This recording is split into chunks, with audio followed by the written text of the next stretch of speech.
कुछ ही दिनों बाद देश में चुनावों का दौर चलने वाला है। एक तरफ जहां 4 राज्यों में विधानसभा के चुनाव होने वाले हैं, झारखंड, हरियाणा, महाराष्ट्र और जम्मू कश्मीर, वहीं उत्तर प्रदेश की 10 सीटों पर विधानसभा के उपचुनाव होने हैं। 9 सीटों से विधायक सांसद चुने जा चुके हैं और 1 सीट से एक विधायक की विधायकी को रद्द कर दिया गया।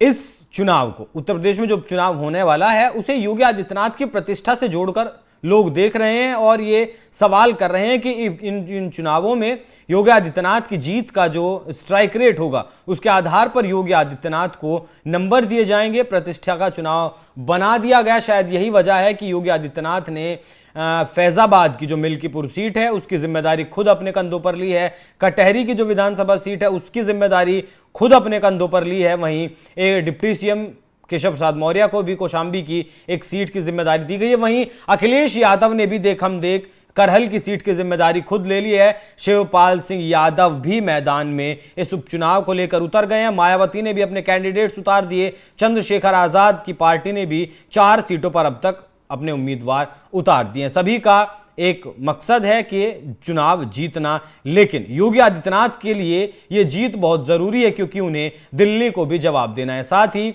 चुनाव प्रचार में योगी आदित्यनाथ लगे हुए हैं। अभी जन्माष्टमी के मौके पर वो मथुरा गए हों, वहां से मंच से दहाड़े हों, जिस तरह की बात उन्हें कही कि बटेंगे तो कटेंगे। ये सारे बयान जो योगी आदित्यनाथ के हैं वो सारे हिंदुओं को एक धागे में पिरोने के हैं, हिंदुओं को एकजुट करने का। जिस तरीके से विपक्ष लगातार जाति जनगणना के नाम पर बांटने की कोशिश कर रहा है, उससे इतर योगी आदित्यनाथ सारे हिंदुओं को एक धागे में पिरोने की कोशिश कर रहे हैं। शायद यही वजह है कि अखिलेश और राहुल पर तुष्टीकरण के आरोप लगाते हुए योगी आदित्यनाथ भयंकर दहाड़े और उन्होंने यहां तक कह दिया कि राहुल और अखिलेश यादव में लगता है जिन्ना की आत्मा घुस गई है। सुनिए एक बार।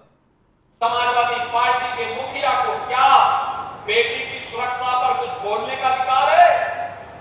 क्या इनको बोलने का अधिकार है? कितनी बेशर्मी के साथ ये लोग वक्तव्य देते हैं। कोलकाता में एक महिला चिकित्सक के साथ जो कुछ घटना घटी हुई, पूरा देश स्तब्ध है, दुखित है, अपनी संवेदना व्यक्त कर रहा है, लेकिन बेशर्मी के साथ समाजवादी पार्टी के मुखिया के द्वारा उन दलितों का समर्थन किया जाता है। अयोध्या में एक निषाद बेटी के साथ जो कुछ घटना घटी हुई समाजवादी पार्टी के पदाधिकारी के द्वारा, कन्नौज में जो कुछ हुआ, ये सब घटनाएं ये बताती हैं कि कांग्रेस हो या समाजवादी पार्टी, इनके अंदर, बहनों और भाइयों, इनके अंदर लगता है जिन्ना की आत्मा घुस गई है और जिन्ना की आत्मा घुस करके फिर से जिन्ना ने देश का विभाजन करने का पाप किया था और इसीलिए अंतिम समय पे घुट-घुट करके मरा था। ये लोग वही पाप आज ये लोग कर रहे हैं, समाज को बांट रहे हैं, जाति दुश्मन कर रहे हैं, सामाजिक ताने बाने को छिन्न भिन्न कर रहे हैं, कट्टरवादी ताकतों को, उनके दुस्साहस को बढ़ाने का काम कर रहे हैं।